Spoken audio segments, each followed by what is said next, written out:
Alright, hello everyone, it's Pig Puncher. As those of you who've been around on my channel for a while, you may notice that this is a new microphone and my sound quality is way better. This is the Blue Spark SL Blackout Edition. This isn't sponsored or anything, this is just my first time using this new mic and I love it. I also just hit 15,000 subscribers on my YouTube channel, and as promised, in the coming weeks I will be doing a stream where I read The Conquest of Bread live in its entirety, but I do have some preparation I have to do, so that'll be somewhere down the line. In the meantime, the day I'm recording this video is pretty close to the 8-month anniversary of me being a bread tuber.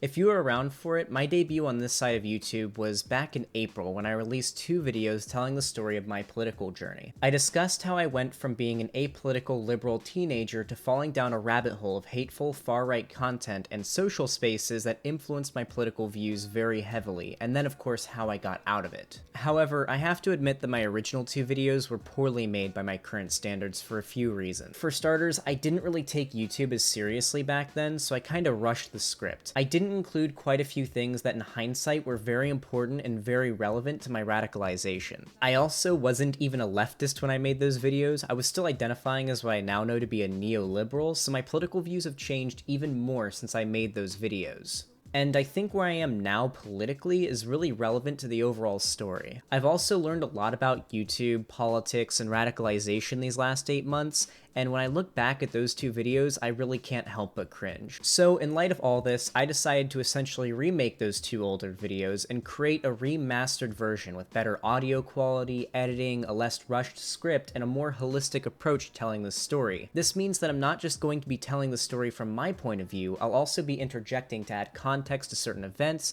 describing the political landscape online or in America at certain points in the story, as well as adding a few disclaimers about some of the creators I'll be discussing as well. With all that said, hopefully you enjoy the remastered telling of how I fell down the alt-right rabbit hole and how I got out. To properly tell this story, I need to start with how I was raised before even having access to the internet, because as I now know, there's a lot of real-life factors that make someone susceptible to falling down the rabbit hole. I was raised from the ages of 3 to 10 years old by a single mother. My biological dad and mom never married, and I have no memory of my biological father. I was also a single child. Since I was being raised by a single mother who came from an already not very wealthy family, we didn't have much money growing up.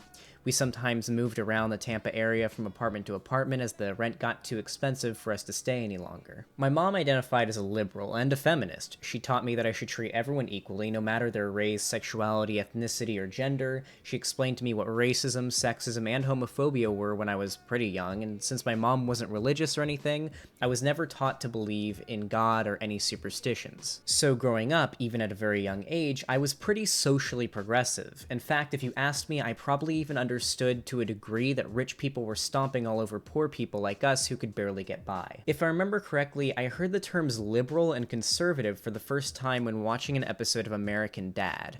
And my conclusion after the episode was that, yeah, I was a liberal. I wasn't racist, homophobic, sexist, and the show gave the idea that those were things that conservatives were. This was probably my first real interaction with politics, even if I was like 7 years old at the time. Things weren't always perfect between me and my mom. In fact, they were oftentimes bad. Me and my mom fought a lot. She was overly strict, yelled way too much, like over just about anything. And to this day, I don't really like her because of it. I know this all seems like way overly personal, but I promise it's all extremely relevant to my radicalization. In 2008, it was time for Bush to leave the presidential office, and this was the first time an election happened, and I was old enough to remember it. The primaries came down to Hillary and Obama. My mom voted for Hillary and my grandmother Obama, and Obama ended up being the Democratic nominee and then the president. My family was pretty happy when Obama was elected, and so was I. He held beliefs I was pretty sure I agreed with, and most of all, he was a black man. I was alive to see America's first ever black president, and this was a big deal. This is a huge historical event. I know this may not seem like much now, but this gave me the idea when I was young that racism and other kinds of bigotry were dying out, going extinct, at least in America. My thought process was, I mean, how can a country full of racists and white supremacists elect a black man to lead it? At this point in my life, I just developed the assumption that any bigots that are still out there were either in hiding because it's socially unacceptable to be intolerant, or living out in the middle of nowhere playing the banjo and fucking their cousins. I learned about the Holocaust and slavery in school, but they taught me that the Civil War was about states' rights, and that the Nazis had all basically died out after World War II. In my young, naive mind, all these things happened a long time ago, and they didn't really have an impact on the world anymore. When I was younger, we didn't have a lot of money, like I said before, but there was one thing I loved to do more than anything, and that was playing video games. I had a variety of consoles my mom or my grandma got for pretty cheap at yard sales or flea markets, and I would play games on a computer when I could, but I never had consistent access to computers or the internet until I was 10 years old when my mom met my stepdad. He's a cool dude, and he holds the same political beliefs as my mom. Nowadays, they're both neoliberal Buttigieg supporters, with maybe Bernie as their second choice. But not long after they started dating, more money was coming in, and after we moved to an actual house, we got internet, and I got an old desktop PC. Finally, I was able to browse the internet at my leisure. Not at a school computer lab or a public library. It didn't take long for me to get way more into YouTube. Before getting my own computer, YouTube was just a website full of cat videos and pivot stick figure animations we would watch on the school computers when the teachers weren't looking.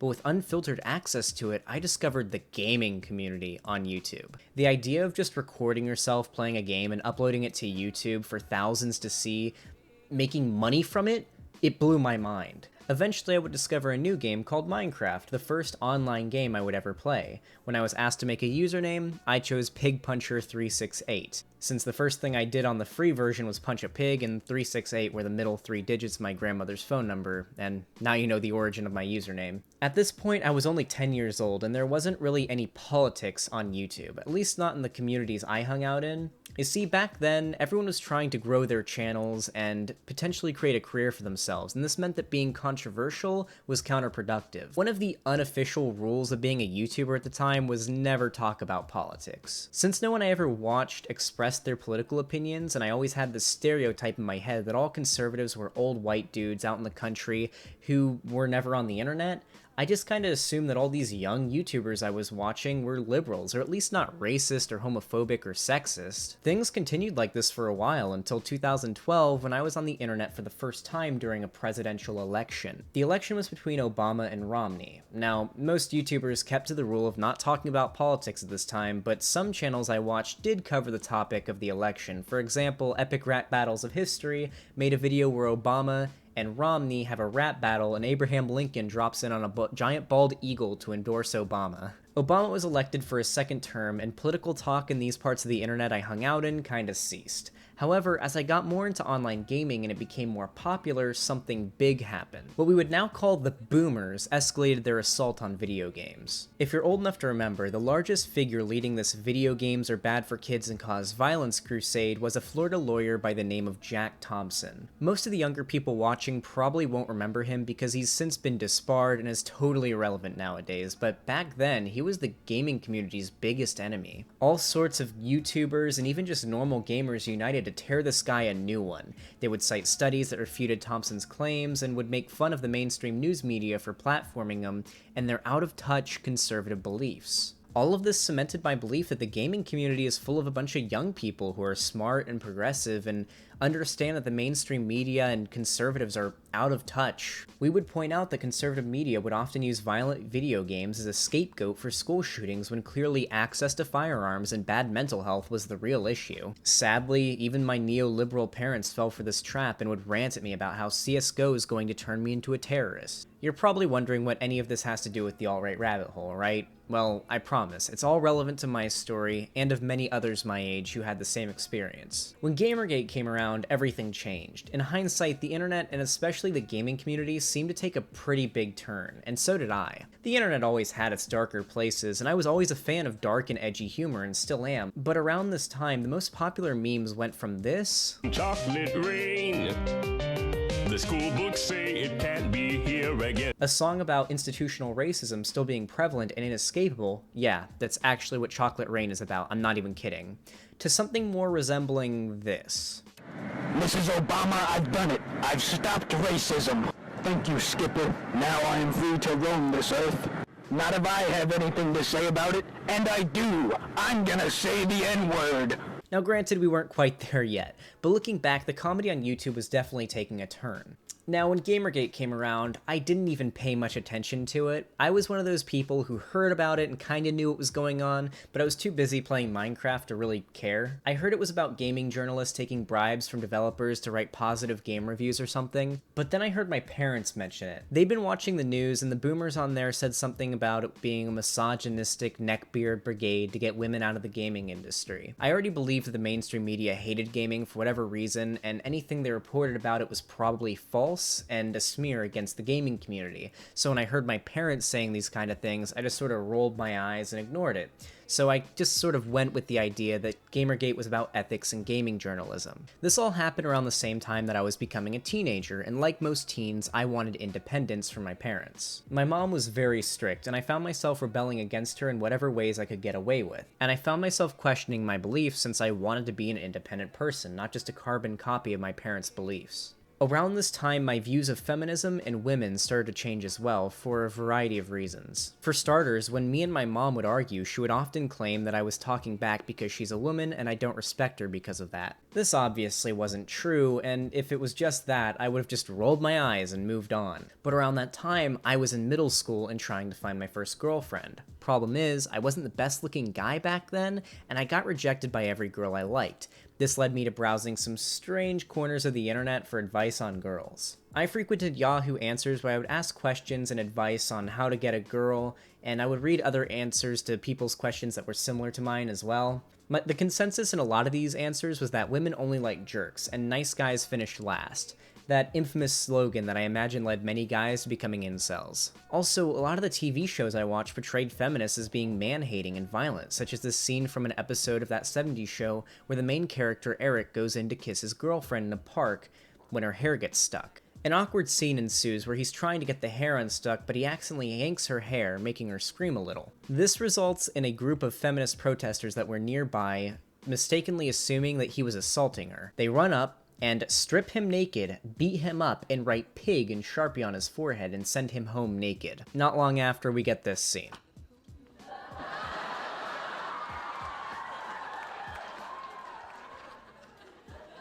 Yeah, I'm real proud of them. They stole all my clothes. Who? The angry mob of feminists? Yeah. On top of all this, I didn't really see any apparent reason for feminism to be necessary. As far as I could tell, women had equal rights. I mean, they could vote, work a job, and were generally treated the same as men to me. So while I didn't hate feminism and think it was evil or anything yet, at this point, I started to see it as somewhat useless and misguided. I believe the stereotype that feminists were just ball-busting man-haters. However, I still thought that misogyny and sexism were bad, and I was repulsed when I saw an undeniable instance of it in real life or media. I also never at any point went full incel, but I did spend some time browsing r/incel before it was banned, and while I didn't agree with the worst of what was being said there, I have to admit I agreed with some of it and even felt cathartic to read it. I mostly enjoyed reading the "a few millimeters of bone makes a difference between a Chad and an incel" memes. This was before I got braces and developed the chiseled jawline I have now. Even if I was basically wallowing in self-pity, it did feel strangely good to know I wasn't alone. In 2015, talk of the 2016 election started, and at the time, Donald Trump was a meme candidate. I mean, nobody took this guy seriously or thought he was going to go very far. I mean, he spoke like he was illiterate, was surrounded by scandals, and no one thought he would be president, even if the mainstream media was constantly talking about him. However, as the months passed and more scandals came out, such as the "grabber by the pussy" comment and the KKK endorsing him, his supporters became louder and more numerous. In hindsight, I now know that bigotry hadn't died in America like I thought when I was younger. It was just hiding. And now there was a candidate who thought like the bigots and was dumb enough to make it obvious. He didn't even bother dog whistling, so even the dumbest reactionaries knew he was on their side. I never liked Trump. I didn't even like the memes supporting him ironically. The only time I thought they were a little funny was when Filthy Frank would do it, because that was very clearly satirical, like this for example. You're looking kinda sexy, Donnie. You make me kinda hard, Donnie. I still didn't care all that much about politics, but with such a divisive election on the horizon, it was just inescapable. Arguments about who's better, Trump or Hillary, started in every comment section, every Facebook post, and every Twitter thread on the internet. Back then, if you were online, you couldn't be apolitical. 2016 was a big year, and the election just became a background meme for me for a while. I got my first job at this place as a lifeguard, and when I was 16, I got my first girlfriend, and broke up with her because my parents made me, and got a varsity letter for swimming on my high school swim team. However, in July 2016, only a day before my 17th birthday, my grandmother died of lung cancer. She'd fought it for a year, but she wasn't able to beat it. She was my best friend, and actually the most progressive person in my life at the time. She participated in a lot of pro-choice marches and protests when she was younger. Because of what I now know as toxic masculinity, I felt like I shouldn't cry or talk about how much I missed her, even when I was completely alone and no one would see. So I didn't. I kept it all bottled up. Only a few months later, in September, tragedy struck again when a hurricane called Hermine came and it brought massive flooding with it. My whole neighborhood was flooded, under a few feet of seawater.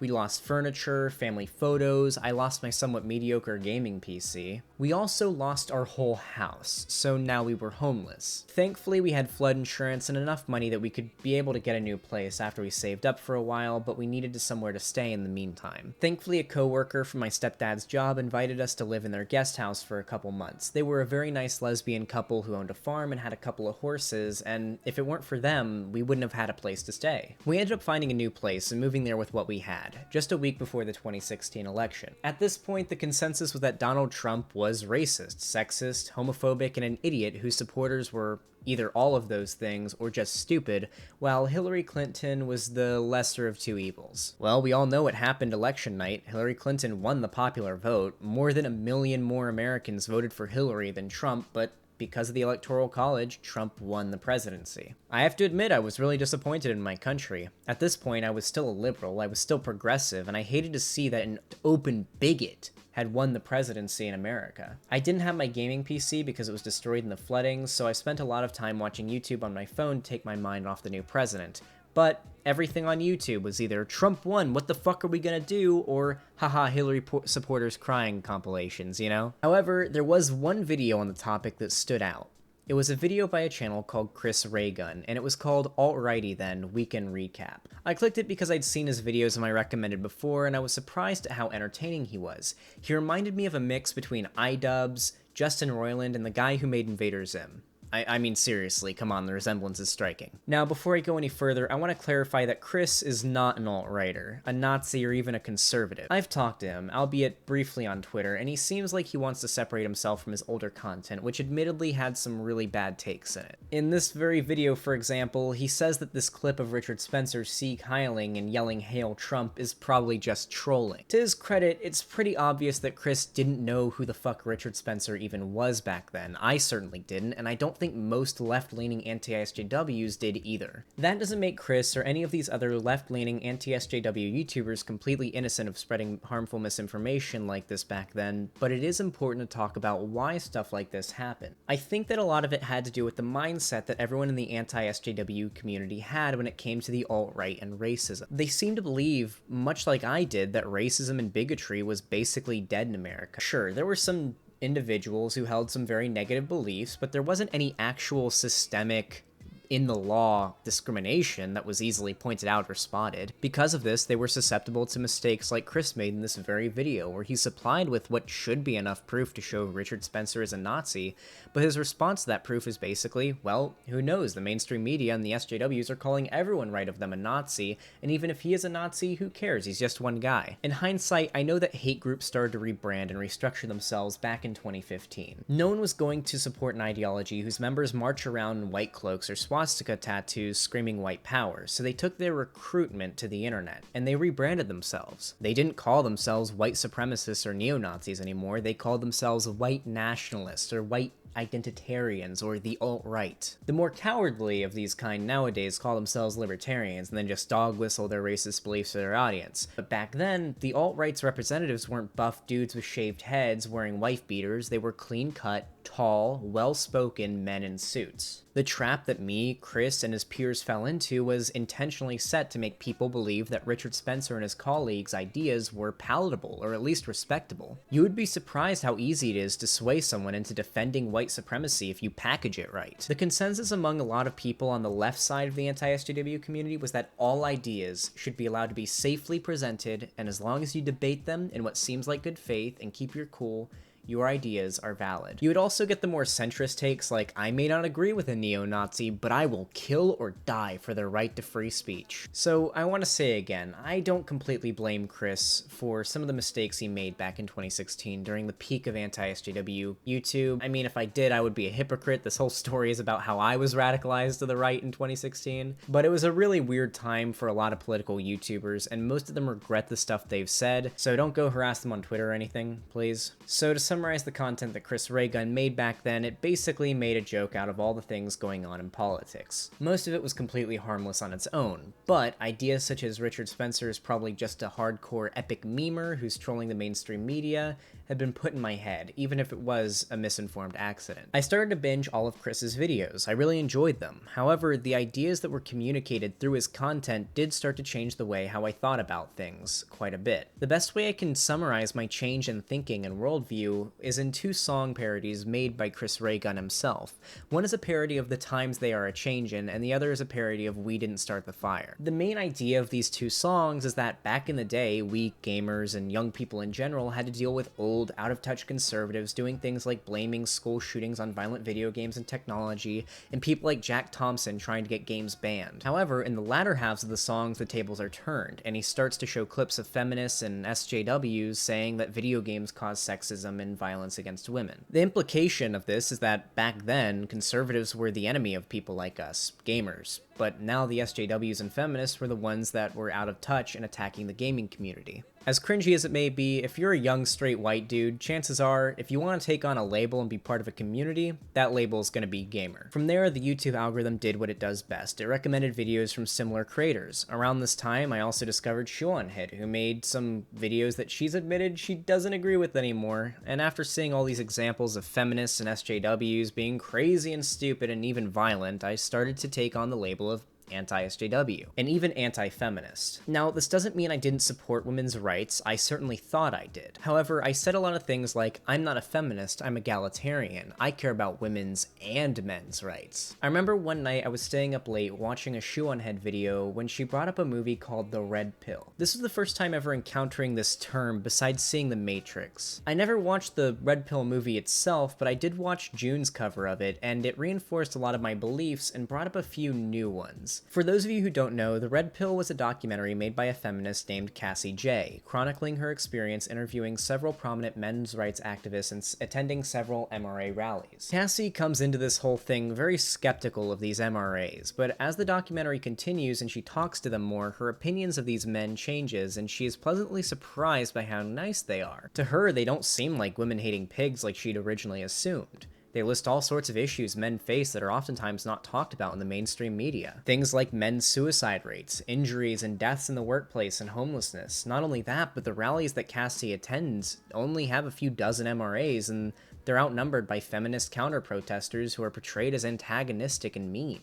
They yell and picket and call the MRAs pathetic as they talk about genuine men issues. While I didn't have the money at the time to watch the movie, I saw a bunch of clips of it through anti-SJW coverage of it. Seeing a documentary about a young, misguided feminist realizing that women actually have it way better than men felt cathartic for me. This was only magnified when I discovered a video by PragerU called The War on Boys. This was a video of a feminist by the name of Christina Hoff Sommers, someone who I now know as a TERF, who'd have thought, explaining that boys are being targeted and put down in the school system. The combination of these videos made me feel oppressed. It may sound dumb, but as a straight white dude who's been told I was privileged my whole life, it felt good to have someone, a woman no less, explain to me that there's actually an agenda out to get me, most likely being perpetuated by feminism. I don't think this was the intention of Chris Ray Gun, Shoe-on-Head, or any of the other YouTubers in the more left-leaning part of the anti-SJW community, but regardless of intention, this was the result for me and a lot of other people. After watching their content for a while, I started to think things such as Antifa as a terrorist organization, SJWs are ruining media, colleges are SJW hellholes where you will be assaulted just for being a straight white man. It wasn't like they were just telling me these things and I believed them, they showed videos of it happening too. For example, a video of a white dude with dreads being yelled at by a black woman in a lecture hall about why his hair is offensive, a video of an Antifa member bashing a guy in the back of the head with a bike lock, and I discovered Jordan Peterson through a video by Chris where he featured a clip of Peterson in an argument about pronouns with a student. Through a combination of shoutouts and collaborations and the YouTube algorithm recommending me videos with the same metadata as the ones I was already watching, I started getting into people who were a bit more extreme, like Sargon of Akkad and Thunderfoot. To my credit, Sargon wasn't quite as pathetic as he is now. At the time, he was pretending to be a liberal and claimed he was on the left. As for Thunderfoot, he stopped doing the anti-SJW stuff a while ago, and he does cool science videos now that are actually quite good. Their content was definitely drier and a lot more boring than Shu or Chris or Armored Skeptic or The Amazing Atheist, but at this point, I was down for it as long as it had an anti-feminist slant.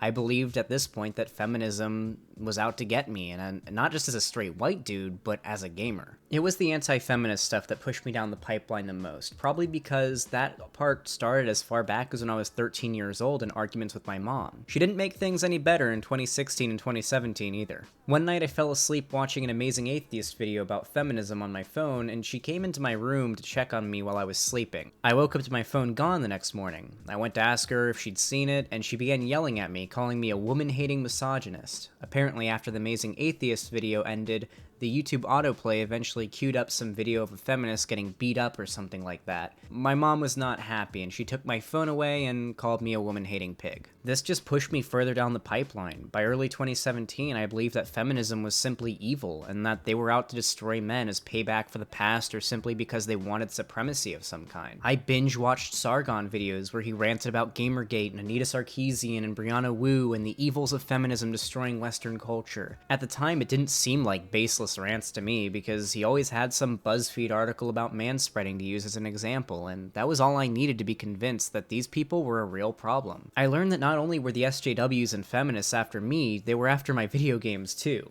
They called gamers misogynist neckbeard losers. They said that the option to kill a stripper in Hitman or Grand Theft Auto was sexist when it's literally just an option. They scammed their fans with GoFundMes asking for $100,000 for a YouTube series. They wanted to use a progressive agenda to inject gay people and women into video games and sacrifice the quality of the story or gameplay if that's what it takes. And you better believe I wasn't happy about a black guy being on the cover of Battlefield 1 because it's historically inaccurate. Oh, and God help you if you had to hear me rant about Ghostbusters 2016. I had a lot to say about that. Things continued like this for a while. My beliefs started to get more extreme until I decided to stop calling myself a classical liberal. At the time, I thought that meant like a liberal who's also edgy and makes offensive jokes like in the 90s. My number one example would be George Carlin. I had this idea in my head that liberals used to be cool and counterculture, but now they'd all become pearl-clutching, easily offended SJWs, no better than the pearl-clutching, easily offended conservatives of 2008 and before. I didn't take on the label of conservative, instead I called myself a libertarian. Then I started supporting Trump because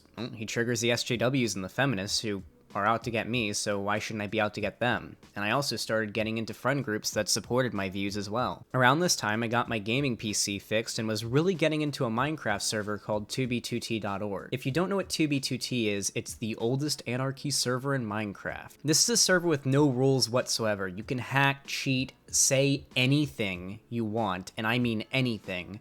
To give you an idea, it's often called the 4chan of Minecraft servers. It even has green text in the chat. When you log in, it's basically obsidian swastikas as far as the eye can see and slurs flooding the game chat. In fact, here's a recent render of the spawn area on 2b2t where a giant obsidian swastika hundreds of blocks wide is being built by a group of a few dozen players. Now, this may seem irrelevant, but it definitely isn't. A lot of people on the right have been trying to cover up the existence of the alt-right pipeline, or rabbit hole, whichever you like to say, by claiming it's conspiratorial to think a bunch of YouTube videos can turn people into Nazis.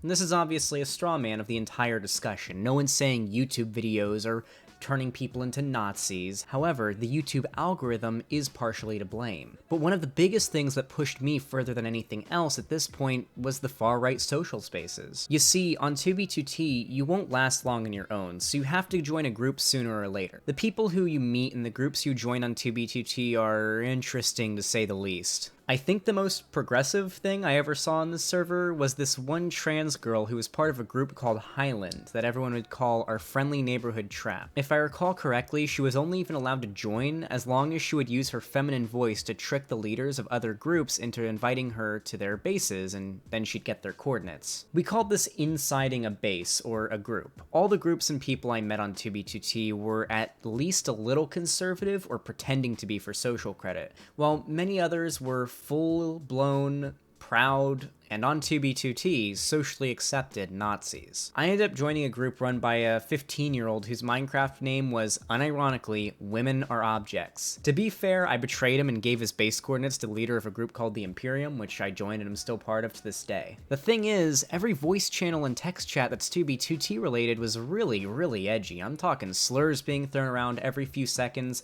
Hitler memes, sometimes even links to videos of people being beheaded by ISIS. It was gnarly. There was even this video of a black child being run over by a train that people would often post. I found my views and my behaviors being influenced heavily because of peer pressure from friends I'd made on this Minecraft server, and even just being exposed to it all the time.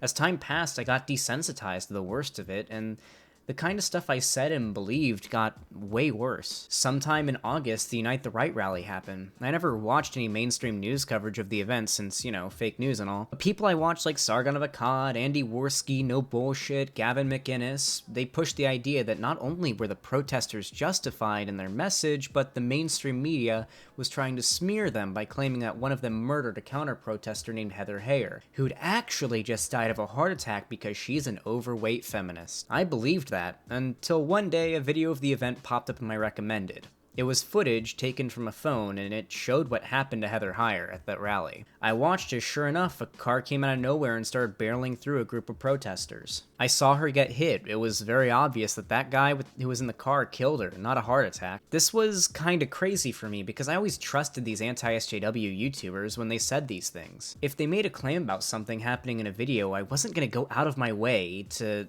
find out if it was real or not and learn the context of the situation. I mean, let's be real here. But now I realize that these people were capable of making mistakes or even just lying to me, and maybe I shouldn't trust them as much as I did. What can I say? I was a naive 18-year-old at the time who's trying to find his place in the world, and these figures seemed like they had the right idea. I felt like I was in on a secret political ideology that all the normies didn't know about. I was the truly enlightened, and I understood that the SJWs were taking over mainstream media, and they're the real threat. For the next few months, I kept doing what I was doing. I watched white nationalists like Stefan Molyneux and Lauren Southern, and they taught me all about the Great Replacement. Thankfully, I never went much further than maybe something should be done about whites becoming minority of the population. But I was still pretty far right. And depending on your definition, I was alt-right. Personally, I like to say I was alt-light because saying I was alt-right makes me feel pretty gross. Also, some say you have to believe in the Jewish question to be considered a full-on alt-righter. My take on the JQ at the time was that, well, I thought a hive mind conspiracy to cause the Great Replacement among all Jews was ridiculous. It was pretty interesting that so many positions of power were held by Jews. Now, before I talk about what pulled me out of the rabbit hole, I want to add a bit of a disclaimer. I haven't listed all of the channels that I followed and watched during this time. There were just too many anti-SJW reactionary channels that I followed for me to mention them all. To give you an idea, I would often pop into a video from a channel with an animated avatar ranting about feminists or SJWs whenever I got bored and wanted something to listen to. But as I went further down the rabbit hole, I saw the old stuff that I used to watch as sort of lesser. Like, I was more into watching videos about mass immigration now and about how feminism is destroying Western society. So when I look back at people like Chris Reagan and Shoeonhead, I saw them as the blue-pilled ones. I remember thinking that they had access to all the same information I did, but they never took the extra step to understand that feminism isn't just an annoying joke or something to make fun of, but a threat to all men and the West as a whole. So, sometime in December of 2017, pretty close to when I uploaded my first ever video on this channel actually, a video kept popping up in my recommended over and over again for some reason. It was called Debating Jontron by a YouTuber named Destiny. Now, I heard of this Destiny guy one time before in a video by Rags. He made some comment about how Destiny was wrong and loses every debate he's ever done. I was pretty skeptical about clicking the link. I knew what the debate would be about because earlier that year, some drama happened where people were calling Jontron a Nazi, or a white nationalist, I automatically assumed that it was just SJWs overreacting. He'd probably just made an edgy joke or something. I assumed that it was just like with PewDiePie when he accidentally said the N-word on stream and all the mainstream media went after him and tried to slander YouTubers as bigots. I clicked on that video and I would go as far as saying it changed my life. It became apparent very fast that Jontron was a white nationalist, or at the very least sympathetic to them. I didn't disagree with what he was saying at first, but I was upset that I'd been lied to by a lot of these YouTubers I followed and trusted. Again, they claimed that Jontron wasn't a white nationalist and that he was just edgy. And that was a lie, he clearly was. About halfway into the debate, Destiny started tearing Jontron apart.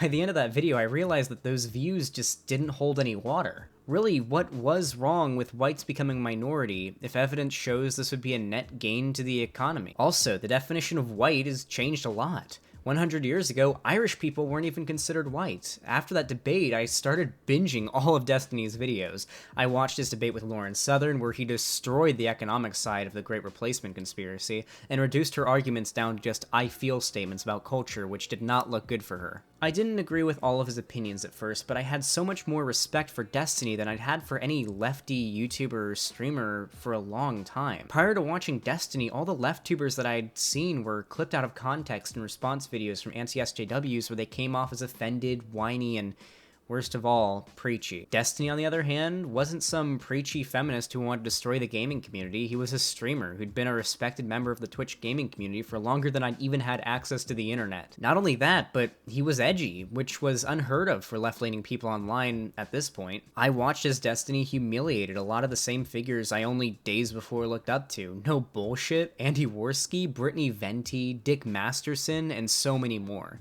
Even if you don't like Destiny, you have to admit that he made them all look like idiots. I ended up joining his Discord server where I would just hang out in the voice chat and listen to people debate, and occasionally I would debate as well. I remember spending whole nights in that voice channel having conversations and making some pretty good friends. The people in his server recommended me channels like Second Clancy, Zoda's Life, Ranting Feminist, Three Arrows, Sean and Jen, and I took a look. I like Second Clancy's videos the most at first, since he was a lefty, but he also took a more balanced approach to who he covered on his channel. One video he would make fun of some crazy SJW, and the next he would cover a crazy conservative. At this point, I hadn't even put much thought into what happened to me. I never considered the existence of an alt-right pipeline or anything like that. I assumed this was unique to me until I stumbled on a video by Sean called The Fate of the Frogmen. Watching that video was the first time I realized I wasn't alone on this. People had experienced the same rabbit hole as me, and Sean did a fantastic job explaining the psychology behind my mindset and others and why this happened to me. I asked around Destiny's Discord for a while, and a lot of other people shared the same experience as I did. So I'd escaped the alt-right rabbit hole and was back to identifying as a liberal. I was even a bit further left than before, since I recognized that the anti-feminist and anti-SJW type content that I originally liked was kinda dumb and focused on attacking low-hanging fruit and making a straw man out of an ideology. I ended up deciding that I wasn't cut out for politics somewhere at the beginning of 2018 when I moved out of my parents' house and moved in with my uncle. Me and my uncle were roommates for a while, and I was in line to inherit the house we lived in, which was my grandma's, so we considered it my house as well.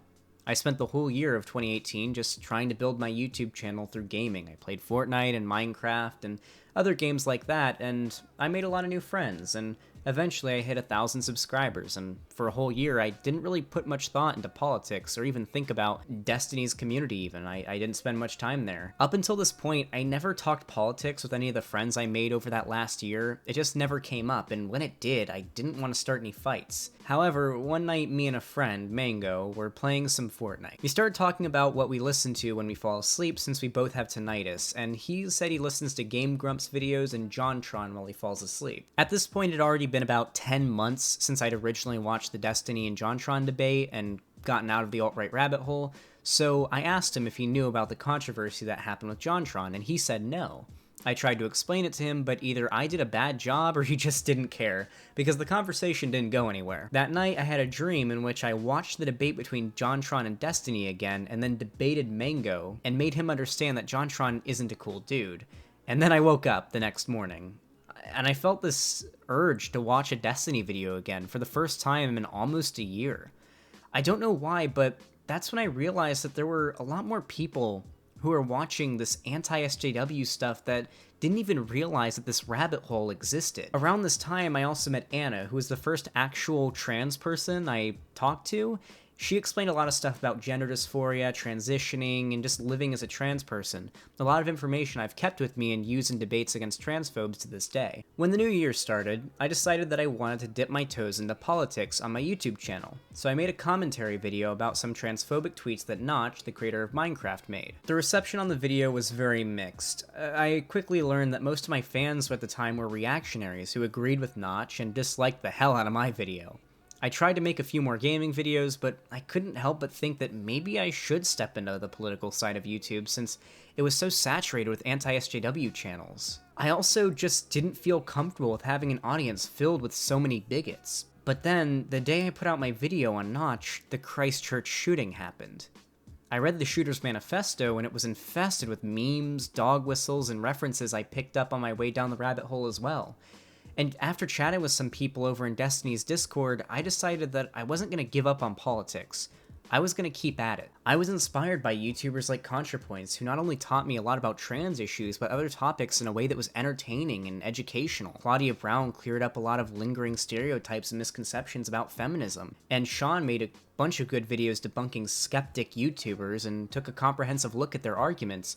And Three Arrows had excellent videos debunking reactionaries with historical context to back up his arguments as well. I wanted to be as great as all of them, but I couldn't think of much to talk about and make videos on until one night, in the Destiny Discord voice chat, people started talking about a guy named Faraday Speaks. Apparently he made a video telling the story of his radicalization to the right and how he got out thanks to Destiny. I figured that since the same thing had happened to me, I might as well tell my story too. That's how these two videos came to be. I actually didn't watch Faraday's video until after I uploaded mine, and I hoped that maybe he would notice me after seeing my video and we could talk about the things that had happened to both of us. Sure enough, one day he messaged me on Discord and we had a pretty cool chat. He was one of the first breadtubers to actually reach out to me and talk to me. He also gave me a follow on Twitter. The only other person who'd talked to me since before that was Vosh. And it was actually Vosh who followed me very early on after I uploaded my 2 original videos. We talked a bit on Twitter and I mentioned in a tweet that I was feeling a little bit burnt out on the whole editing and scripting and making these high production videos that take so much time to make, and he recommended that I check out his format, his live streamed format, and I went and I watched one of his videos, the one on Clown World and Nazi dog whistling, and it was the funniest and most informative video I'd seen in a long time. I even sent it to some of my apolitical friends who found my switch from gaming to politics pretty lame, and I'll just say, those friends are leftists now. The format that Vosh used looked really nice, something I wanted to try, so I gave it a shot, and it was a lot of fun talking to my chat and debunking videos from Chuds live, and then just uploading clips of that to my channel. It was way less stress on me and a lot more fun, and people seemed to like it. We shared the same format, me and Vosh, and we also shared a lot of the same audience, but that meant that he was able to give me a lot of advice, and me and him being friends, it just helped a lot. My channel kept growing from there, and most of you probably know what happened after that. Vosh has definitely been one of my closest friends and inspirations through all of this, and has given me a lot of advice on how to grow my YouTube channel and improve my rhetoric, and he's even the one who recommended I grow this beard, which a lot of you guys seem to like a lot. I also started doing my own research and thinking for myself. I learned about socialism, communism, fascism, systematic racism, social sciences, and capitalism,